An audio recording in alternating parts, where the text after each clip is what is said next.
আমরা ভারতীয় জাতীয় পতাকায় দেখেছি একটি নীল মতন অশোক স্তম্ভের চিহ্ন, কিন্তু কেন এটা দেয়া হয়েছিল?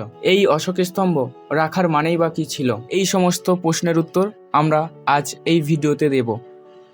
চলুন শুরু করা যাক। বন্ধুরা, ভারতীয় পতাকায় মাঝখানে যে নীল রঙের চাকা আছে, আপনি কি জানেন এর নাম কি এবং কেন এটি ভারতের জাতীয় পতাকায় রাখা হয়েছে? চলুন জেনে নিই ধাপে ধাপে। এটি হলো অশোক চক্র, যা এসেছে সম্রাট অশোকের সারনাথের সিংহস্তম্ভ থেকে। এটি আসলে ধর্মচক্র, যা সত্য, ন্যায় এবং অগ্রগতির প্রতীক।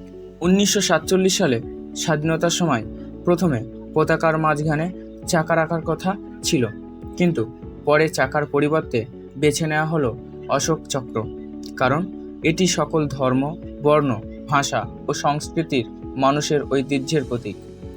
অশোক চক্রের 24টি আয়ত্ত আছে। প্রতিটি আয়ত্ত এক একটি গুণ বা মূল্যবোধ বোঝায়, যেমন সত্য, করুণা, ধৈর্য, ন্যায়, সাহস। এবং একটি চলমান চাকা আমাদের শেখায় দেশ থেমে থাকলে চলবে না, সবসময় এগিয়ে যেতে হবে। তাই অশোক চক্র শুধু একটি নকশা নয়, এটি আমাদের প্রাচীন ঐতিহ্য, স্বাধীনতার চেতনা এবং এগিয়ে চলার প্রতীক। জয় হিন্দ। এই বিষয় নিয়ে তোমরা যদি আরও জানতে চাও তাহলে কমেন্ট করবে অবশ্যই, তাহলে আমি এই বিষয় নিয়ে আরও বিস্তারিত আলোচনা করতে পারবো। যদি ভিডিওটি ভালো লাগে লাইক, শেয়ার আর সাবস্ক্রাইব করতে ভুলবেন না।